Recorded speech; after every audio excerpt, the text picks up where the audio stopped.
qué techo tiene techo de paja, piso de adobe, o si tiene de material o de madera. Y después, como último, viene el examen físico, que es en el lugar número 11. Estos son el primer ítem, que son los datos de filiación. No se vayan a desesperar, que después van a tener todo bien clarito. Viene el nombre y apellido del paciente. Este nombre y apellido tiene que ser completo, ya que, ¿qué importancia puede tener para ustedes el nombre y el apellido de un paciente? Siempre tienen que tratar de llamarle a los pacientes por su nombre. Pero ¿qué importancia puede tener esto? ¿Qué importancia tiene? ¿Alguien me puede decir? La nacionalidad podría indicar, no sé. No, nombre y apellido puede indicarnos, sí, pues, el lugar de dónde procede el paciente. Un apellido claro que pueda ayudar para eso. Justamente para eso es que se hace, para ver de dónde viene el paciente. La edad del paciente, ¿por qué importaría? Por patologías frecuentes que se presentan en ciertos rangos de edad. Sí, por ejemplo, en un paciente con ictericia, en un joven, te hace pensar más en una hepatitis, ¿cierto? En cambio, en un adulto, más en una patología ya biliar o alguna otra patología crónica, ¿cierto? El sexo también es importante, porque existen algunas enfermedades que solamente son del sexo femenino y otras del sexo masculino. Algunas transmiten las mujeres y padecen los hombres. El estado civil es importante. Es importante también por algunas patologías. Hay hombres que son muy grandes y están todavía solteros. Y uno pudiera hacer la pregunta, o algunos que son, o para algunas enfermedades transmisibles también, casados que se comportan como solteros. Entonces, por eso la importancia de la pregunta del estado civil. La fecha de nacimiento, el lugar de nacimiento, la nacionalidad, también porque algunas patologías son más frecuentes en algunos países. La raza, también en algunas razas, la raza negra, la talasemia, por ejemplo, es más frecuente en la raza negra. La religión es importante porque muchas religiones no permiten transfusiones de sangre, por ejemplo, o algunas otras costumbres. De dónde procede el paciente, cuál es su domicilio actual. Bueno, es lo mismo que proceda de Armenia y viva actualmente acá, o que venga del Chaco argentino y viva actualmente acá, o venga del Uruguay, donde la hidatidosis es frecuente. La profesión, la ocupación actual, la ocupación anterior es importante por las enfermedades muchas veces pulmonares, los poseros, por ejemplo, o la silicosis. El grupo sanguíneo, tienen que saber, fecha y hora de ingreso y fecha y hora de toma de la historia. ¿Por qué? Porque no es lo mismo el momento que ustedes le toman la historia a la hora del ingreso, porque probablemente si es una insuficiencia cardíaca, por ejemplo, cuando ustedes le dan la historia, el paciente ya va a estar compensado. A veces le ven después de 4 o 5 días de estar internado. O en el caso de que haya un proceso infeccioso, que el paciente ya está recibiendo antibióticos, obviamente que ya va a haber mejorías. Entonces no es lo mismo lo que ustedes puedan recabar en el momento de la toma de la historia y en el momento del ingreso. Y actualmente todos los pacientes tienen teléfono y también tienen email, así que ese no es un problema. Tienen que anotar también si se puede. Es importante anotar esto porque muchas veces uno requiere de los pacientes. Muchos pacientes vienen a hacerse, por ejemplo, un chequeo. Vienen a chequearse y después nos vienen a retirar sus resultados de laboratorio. Y si ustedes tienen su teléfono, ustedes le pueden llamar y le pueden decir qué es lo que pasó con su resultado. Por ejemplo, en el caso del SIDA, esas cosas a veces no vienen a ver sus resultados y uno tiene la obligación de llamarles. O en algunas otras patologías. Hay muchos pacientes que no son tan responsables. Disculpen, se me tranca un poco mi mouse. Voy a intentar con acá con este. Doctora, La fuente de la... pregunta. Dos en realidad. Los datos que anteriormente estaban en la pantalla son obligatorios, ¿verdad? Todos son obligatorios. ¿Qué pasaría, por ejemplo, si en el caso nos llega un paciente que no sabe su grupo sanguíneo? Porque hay algunos que en serio no saben. Y desconoce, pones. Pero Desconocen. le preguntaste, o sea, eso da la idea de que vos le preguntaste. La idea es que vos le preguntes nomás. Ah, ya, está bien. Y la mayoría, aunque sea moto, tiene, ¿verdad? Y en el registro figura. Ah, sí, está bien. La mayoría tiene moto y en el registro le figura la moto. Y no sé, o si no ya tuvieron cesárea, ya tuvieron parto normal. Y la mayoría en realidad sabe, pero hay algunos que no saben, ¿verdad? Fuente de los datos de la historia y la fe que ellos merecen, es lo que le dije anteriormente. Tienen que dejar constar en la historia que antes de que ustedes describan su antecedente de la enfermedad actual, que quede esto escrito.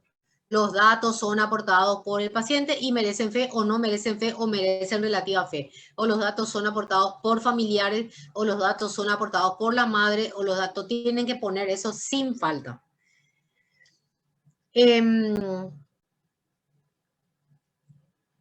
Ahí está, ya le dije esto. Debe dejar constancia la historia, quién fue el que refirió los datos, se trata del propio paciente o no. La fuente pueden ser pacientes, familiares u otros. Si merecen fe, si merecen relativa fe y si no merecen fe, tienen que dejar escrito en la historia. El motivo de consulta. Es el motivo por el cual el paciente viene al médico. Doctora, tengo una pregunta. Decime. Hay una opción que decía ahí que no merecía fe. ¿Y cuál sería el parámetro para pensar que no pueda merecer fe Hay veces que no merecen fe. Hay veces el paciente no quiere colaborar, por ejemplo, con ustedes, en el centro de salud fundamentalmente, y entonces no merecen fe sus datos. O a veces hasta le inventan cosas, ¿verdad? Pero ocurre también en la práctica médica que muchos pacientes omiten sus signos y síntomas. Omiten. Fundamentalmente pasa con las enfermedades crónicas eso. ¿Sí? Sí, gracias, doctora. Fundamentalmente yo que manejo muchos diabéticos, muy mentirosos son los pacientes. Y muchas veces no merecen fe sus datos, ¿sí?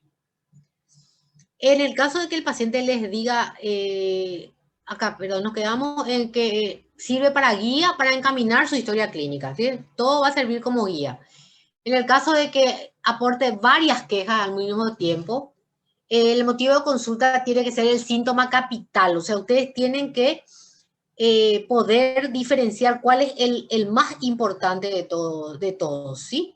Averiguar cuál es la molestia que le causó mayor malestar, evitar así los datos secundarios. Ustedes tienen que tener esa viveza de poder saber cuál es realmente el motivo que le trae a la consulta. El motivo es poner en pocas palabras, ¿no? En la parte de motivo de consulta no hay descripción. Es, por ejemplo, dolor en fosa ilíaca derecha, náuseas, vómitos. O tos, expectoración, fiebre. Es telegráfico, es solamente palabra suelta para poder después desglosar el antecedente de la enfermedad actual. Es solamente la razón por la cual el paciente viene o es traído al hospital, ¿sí? Y los síntomas vagos, lógicamente que se van a evitar. Vamos a suponer que tenga también mareo, picazón, eso ya no le van a poner. Le pueden poner después cuando ustedes describen. Se agrega al cuadro mareos o lo que sea, ¿cierto? Le pueden agregar el antecedente de la enfermedad actual, pero en el motivo de consulta no. ¿Se entiende eso, verdad? Sí, doctora. ¿Están entendiendo más o menos? Y acá viene, esta es la parte más difícil para ustedes, porque acá es donde ustedes tienen que hacer su relato como un cuentito en forma ordenada, detallada, todos los datos que pueda aportar, desde el inicio. Hay que primero escuchar todo lo que dice el paciente con paciencia y después ustedes intervienen y le van preguntando de a uno y se hace la semiología de cada uno de los síntomas. Por ejemplo, el paciente consulta, por ejemplo, por dolor precordial. Entonces hacen la semiología, dolor en región precordial, opresivo que aparece en horas de la noche o estando el paciente sentado o post deteriora un ejercicio físico, que le dificulta la respiración, y se van haciendo así como un cuentito, ¿entienden? Se recomienda que esto sea preciso, que tenga un orden cronológico de todo lo que el paciente les va relatando, comenzando lógicamente, como dije, de la primera manifestación, y se va haciendo la secuencia, y todo tiene semiología, todo lo que aparece, cualquier signo o síntoma que aparezca, ustedes tienen que hacer la semiología de eso, ¿sí? Después de hacer todo el interrogatorio, ustedes pueden ir ordenando y completar todo lo que expuso el paciente, ustedes van poniéndole un orden. Por ejemplo, pueden preguntar cuándo comenzó a sentirse enfermo, cómo comenzó, con qué síntomas se presentó, cómo evolucionaron estos síntomas. Si se dio espontáneamente, si se dio con analgésico, si se dio al acostarse, si se dio porque ellos dicen a veces toman infusiones caseras, todo tiene que poner. Si es la primera vez que presentan estos síntomas, si tuvo algo parecido con anterioridad, si a qué atribuye su enfermedad, si qué precedió el estado de la enfermedad, si era totalmente sano, si realizó alguna consulta médica y cuál fue el resultado de esa consulta médica, qué exámenes complementarios utilizaron, qué diagnóstico le dijeron que tenía, ¿verdad? Y qué tratamiento recibió. Y la repercusión general siempre tiene que ver de lo que ha producido esa enfermedad en el paciente. Si le produjo pérdida de peso y todo lo demás. Esto es el análisis de los síntomas. Por ejemplo, un síntoma, uno de los más frecuentes es el dolor. Por eso puse a colación acá el dolor. Y esta es la semiología del dolor, que en la próxima clase ustedes van a dar, cada uno de estos síntomas ustedes van a dar en todas las clases. ¿Cuál es la localización? Si dónde está localizado, si ese dolor corre a algún lugar, si se irradia, el carácter, cómo es el tipo del dolor, si es punzante, si es quemante, si es lancinante, o la calidad del dolor, la intensidad, si es muy intenso, poco intenso, si no le deja dormir, si cede con una aspirina, lógicamente un dolor de intensidad muy baja. Con eso ustedes pueden medir la severidad del dolor. Factores que agravan o mejoran, por ejemplo, el dolor. Si ese carácter es temporal, si es continuo, si es intermitente, si tiene algún síntoma asociado, si al dolor se le agrega, por ejemplo, náuseas, vómitos, o si se le agrega, por ejemplo, cualquier otro síntoma, mareos, temblor, sudor, todo lo que acompañe a ese síntoma. El tiempo de evolución y qué medicación recibió y qué pasó con esa medicación. Si se resolvió, si no se resolvió, si empeoró. Esto es semiología, señores.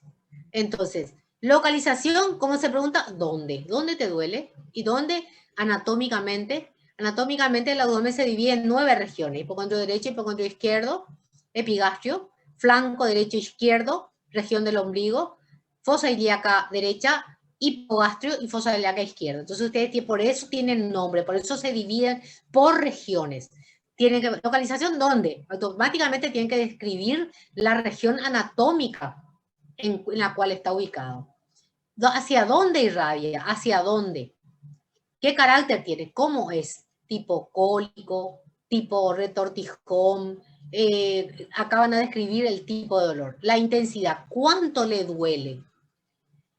Factores que aumentan o que disminuyen el dolor, que pueden ser, aumentan el dolor, por ejemplo, alimentos con vías grasientas, o disminuyen el dolor, antiespasmódicos, por ejemplo.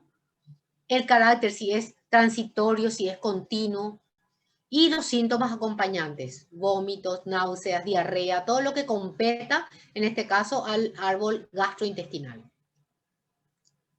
¿Hasta aquí todo bien? Sí, doctora. ¿Sí? Dependiendo de cada caso, el paciente puede usar fechas. Ustedes pueden usar, por ejemplo, fechas patrias o fechas 8 de diciembre, por ejemplo, como referencia. Pero eso, ustedes tienen que describir su historia clínica en horas, días, semanas o meses. Pero una vez que comienzan en un tipo de fechas o de tiempos, tienen que tratar de mantener esos tiempos, ¿sí? Y siempre usar la misma manera nomás, lo que quiere significar esto, ¿sí? Síntomas agregados, anote primero los síntomas o molestias desde el inicio de la fecha. Igualito se hace la semiología, cómo aparecieron. También se tiene que respetar la cronología, fijar los tiempos de aparición y los datos positivos o negativos de valor, como les dije.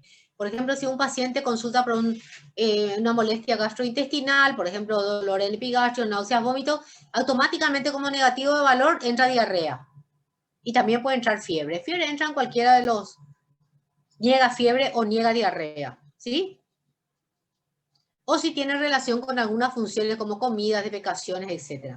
O si tiene relación con algunos medicamentos. Tomé ese medicamento y me produjo un dolor de estómago, doctora, o me dio diarrea, o me sacó todo ronchas, por ejemplo. Es decir, que puede haber una alergia. Entonces, también tiene que ser relacionado con los medicamentos utilizados. Antecedentes remotos de la enfermedad actual tienen que estar claramente relacionados con la enfermedad actual, de hecho, ¿verdad?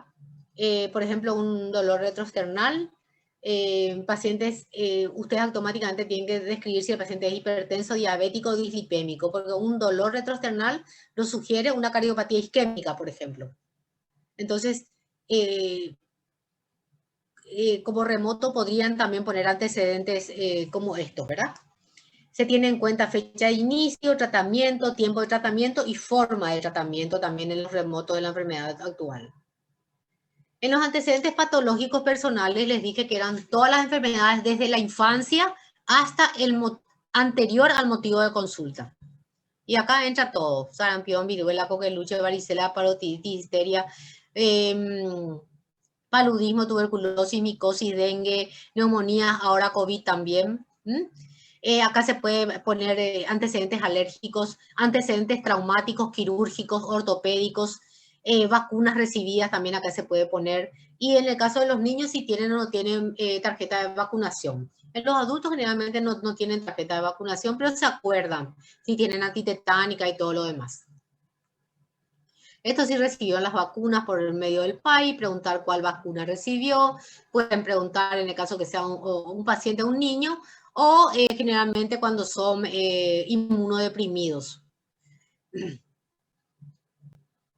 Si fue sometido a intervenciones quirúrgicas, hay que preguntar la fecha, lógicamente, de qué se operó, si hubo complicaciones postoperatorias, y hay que describir todo lo que refiera a la intervención quirúrgica. Y se anota. Antecedentes patológicos familiares entran abuelos, padres, tíos, hermanos, cónyuges e hijos. Para las enfermedades genéticas como la diabetes, la hipertensión, las enfermedades tiroideas, ahí no importa el cónyuge. El cónyuge es solamente para las transmisibles. El cónyuge no es un pariente genéticamente importante porque es un extraño, pero sí para las transmisibles.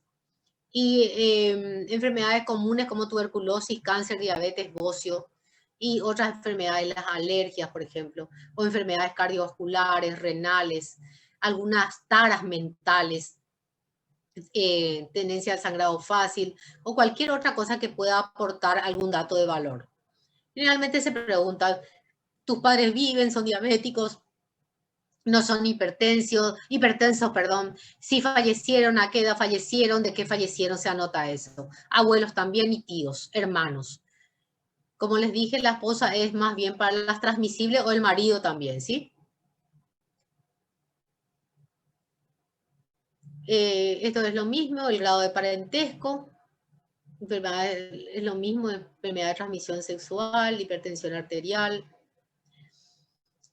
Resumen previa a emisiones, hay que anotar la fecha y los síntomas principales, solamente los rasgos positivos del examen físico, y el diagnóstico que recibió, en esa fecha, sí que le diagnosticaron y cuáles son las indicaciones, cuál fue la fecha de alta y las indicaciones que le dieron al alta. Y sus últimas visitas en relación a esa enfermedad por la cual fue internado.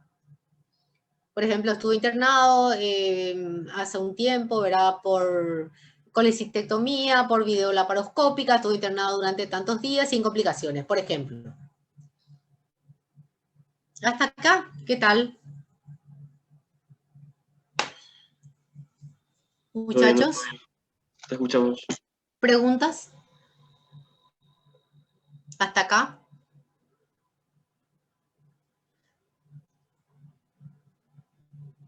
Gilberto. De mi parte, no, otra. Una chiquita que estaba preguntando por ahí, nadie pregunta nada. Bueno, ahora viene revisión por aparatos y sistemas. Esto es, como les dije, todos los aparatos y sistemas entran acá. Y acá, de paso, así uno recuerda algunos datos que fueron omitidos por el enfermo y abarca todo el periodo de la vida del paciente hasta el comienzo de la enfermedad actual. Hay que preguntar todo. Por ejemplo, cabeza, ojos, vamos a irnos todo por parte, absolutamente todo. En cabeza, generalidades, dolor de cabeza, mareos, síncopes, lesiones. En ojos, visión borrosa, dificultad para leer, fotofobia, diplopía, pérdida de la audición en los oídos, nariz, olfato. Ahora fundamentalmente por el COVID es importante, obstrucción nasal, secreciones si es alérgico, no alérgico, dolor de garganta, halitosis, ronquera, cambios de voz, aumento de la glándula tiroides, intolerancia al calor. En pulmones, distrés respiratorio, tos, disnea, dolor torácico, palpitaciones en el corazón, dolor precordial, disnea, ortopnea, todo se pregunta, pregunten todo. Síntomas generales, fiebre, escalofrío, fatigas, insomnio, decaimiento, puede entrar pérdida de peso también ahí, lesiones de piel, urticaria, pruritos, sarpullidos, en aparato locomotor, cómo deambula si no tiene ninguna dificultad, limitaciones a los movimientos, si tiene algún ganglio que se palpa, supuraciones, hemorragias, petequias. En aparato gastrointestinal, apetitos, vómitos, diarrea, disfagia, acidez, constipación, meteorismo, todo entra acá. Color de las heces, forma de las heces, frecuencia de las heces. Cuántas veces se va a defecar al baño, cuántas veces se va en el día. En aparato genitourinario, disuria, poliacuria, enicturia, hematuria, dolor testicular, menarca, ritmo menstrual, paridad, etc. Sistema nervioso, parestesia, parálisis, hipotonía, pérdida de conocimiento, temblores, todo lo referente al sistema nervioso, inclusive insomnio puede entrar acá. Horas que duerme, depresión, alteración del humor, dificultad para concentrarse, la habilidad emocional. Hasta ahí entra por revisión por aparato y sistema. Ven que se pregunta absolutamente todo. Socioeconómico entran hábitos fisiológicos, hábitos tóxicos y de relacionamiento. Acá todos los hábitos y costumbres del individuo y en relación a su entorno, dónde nació, en qué tipo de residencia, destacar si es de material, de qué está hecha la casa, de material, de madera, el tipo de baño, si es cisterna, si es letrina, si es moderno, sistema de desagüe cloacal, la profesión y el estado socioeconómico, la educación hasta qué grado hizo, si tiene formación primaria, secundaria, universitaria, cómo está constituida la familia, el estado nutricional, el desarrollo de la infancia, adolescencia, adultez, ancianidad, el desarrollo sexual, el temperamento y los hábitos comunes como tóxicos como el tabaco, el alcohol y las drogas. El tabaco tienen que preguntar si fuma, si no fuma actualmente, si fumaba anteriormente, si fumaba, cuántos cigarrillos fumaba, y acá tienen que hacer el cálculo de paquetes año. Alcohol, qué tipo de bebida alcohólica, qué cantidad, si llegaba a la embriaguez, si cuántas veces en la semana toma o si solamente los fines de semana. Si los fines de semana esa cantidad no es también mucha y si llegan a la embriaguez. El consumo de drogas. Esto es más descriptivo, la escolaridad, el tipo de casa de nuevo, si tiene contrapiso, baldosa, etcétera, el techo si es cocido, losa, chapa, eternit, paja, porque algunas patologías se ven con estas enfermedades, por ejemplo, con el techo de paja, con la pared de adobe, para la vinchuca, con el eternit por las enfermedades pulmonares, por la fibrosis pulmonar. Si cuántas habitaciones tiene la casa, el número de habitaciones, la distribución, cuántos duermen en cada habitación. La cocina, si tienen cocina moderna o no, dónde está localizada, dentro de la casa, fuera de la casa, cómo es la ventilación. El baño, número de baño, si es moderno, común, letrina, como les dije anteriormente. Y la localización, si está cerca de la casa o lejos de la casa. Todos estos son datos muy importantes para muchas patologías endémicas. El agua, de dónde viene, si es tratada, si es de SAP, si es de SENASA, si es de pozo común artesiano, la distancia que hay del agua, de donde se provee el agua y del baño, la distancia de la vivienda, los desechos como son la recolección de basura, público, privado, dónde se depositan en el pozo, en el patio, si queman la basura, si qué tipo de iluminación tienen luz, si disponen de servicio eléctrico o no, si tienen otros servicios como desagüe, cloacal, comunicación, si tienen mascotas, si qué tipo de mascota tienen, por ejemplo, perros, gatos, aves de corral, el número de perros, si están dentro de la casa, si quedan fuera de la casa. Y la dieta que puede ser para evaluar el estado nutricional de los pacientes, si es hipercalórica, hipocalórica, si es hiperproteica, hiper o hiposódica, si es mixta, variada, se describe qué desayuna, qué almuerza, qué cena, y ustedes pueden hacer en base a eso si es de predominio de hidratos de carbono o si es de predominio graso, si tiene intolerancia a ciertas comidas, cómo está su apetito, el peso máximo alcanzado, en la edad y la fecha de su peso actual, si perdió peso, si aumentó de peso, y la dipsia, qué cantidad de agua consume, si en forma de agua solamente o si en forma de té, en forma de tereré, alcohol, jugos, gaseosas y otros. La diuresis, con qué frecuencia hace pipí, el momento del día, las características, el color, si tiene espuma para ver si es que hay pérdida proteica, presencia de turbidez o sustancias de suspensión, si tiene o no incontinencia urinaria. Esto es lo que les dije hoy de la catarsis, forma, consistencia, frecuencia. Si ya preguntaron esto en fisiológicos, esto podrían omitir. ¿Se acuerdan que vimos antecedentes, el examen antecedentes fisiológicos, aparatos y sistemas? Si ya preguntaron en aparatos y sistemas, entonces esto omiten en esta parte de la historia. La consistencia, la frecuencia, el color de la materia fecal, si consume o no laxantes, la somnia, las horas que duerme, si tiene insomnio, facilidad para conciliar el sueño y causas que interrumpen el sueño. En el caso de que sea un bebedor, pues hay que averiguar si es un bebedor ocasional o si es un bebedor social o es un dixomaníaco. Hay que evaluar eso como sabiendo la cantidad que ingiere, la frecuencia, los años de consumo, y ahí se evalúa qué tipo de bebedor es. Si es un bebedor crónico compulsivo o alcohólico,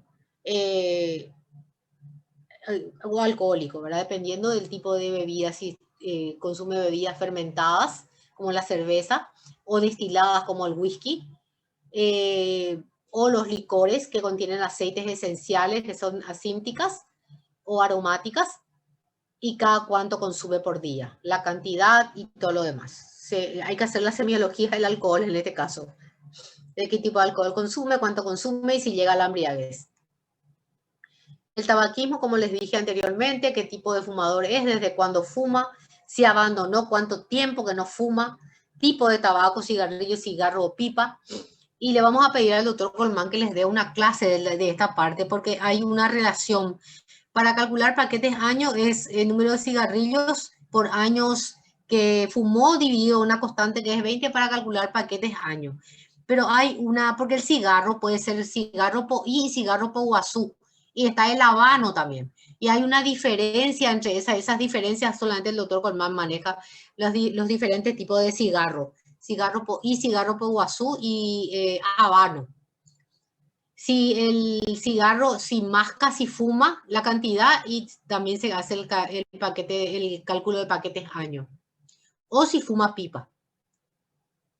Drogas, ¿qué tipo de drogas consume? Lícitas, que son los medicamentos que toman los pacientes, muchos de ellos por cuadros depresivos, y las ilícitas, cocaína y todo lo demás, la frecuencia, si abandonó, si volvió a reincidir, etcétera, etcétera. Y si toma té, mate o tereré, la cantidad y las horas del día en la que consume. Y hábitos socioeconómicos, se puede hacer eso al hacerle la historia clínica, si es un paciente introvertido o es un paciente extrovertido, si es agresivo, pasivo, indiferente, si es un grupo sanguíneo, colérico, melancólico, eso ya son clasificaciones muy... Pero si el paciente es extrovertido o es introvertido fundamentalmente, o si es agresivo, pasivo o indiferente. Eso es lo único que ustedes deberían tener en cuenta. La adaptación social, ustedes pueden, al mirar el paciente, pueden describir eso, ¿verdad? Si tiene cierta adicción al bandidaje, raterías, juegos, del azar, por ejemplo, casinos, juego de cartas, etcétera, eso ustedes pueden investigar. La vestimenta también habla un poco de la personalidad o el temperamento de las personas. Si realiza o no actividad física, también se puede describir la cantidad, la calidad en la semana. Y creo que hasta acá podemos llegar porque nos pasamos un poquito de la hora. A ver, un poquito, a ver si puedo entrar acá.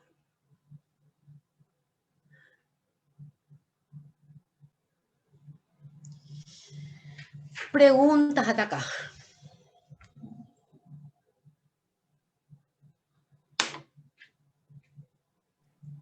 Hola, ¿se durmieron? No, ya que se durmieron, me muero.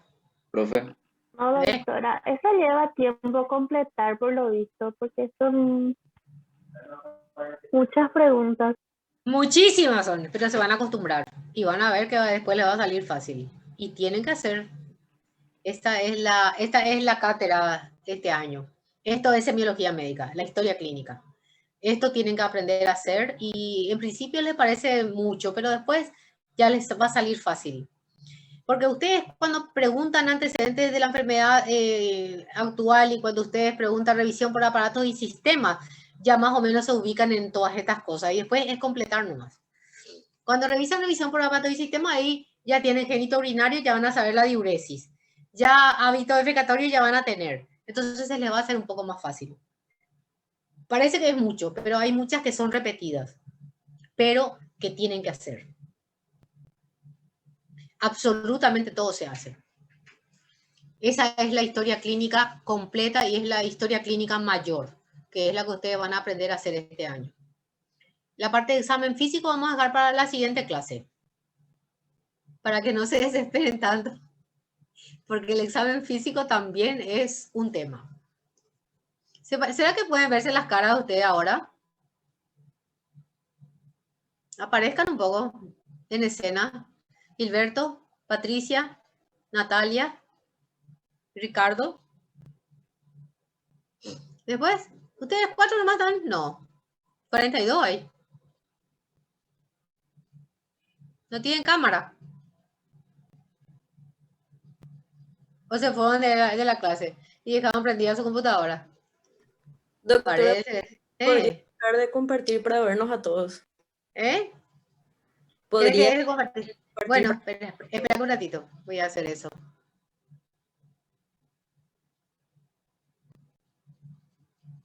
Ahí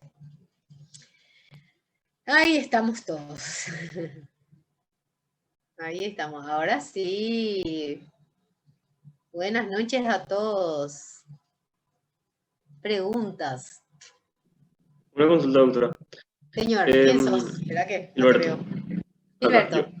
Gilberto, vos. Ahí. La diapositiva estará disponible en la plataforma de la facultad.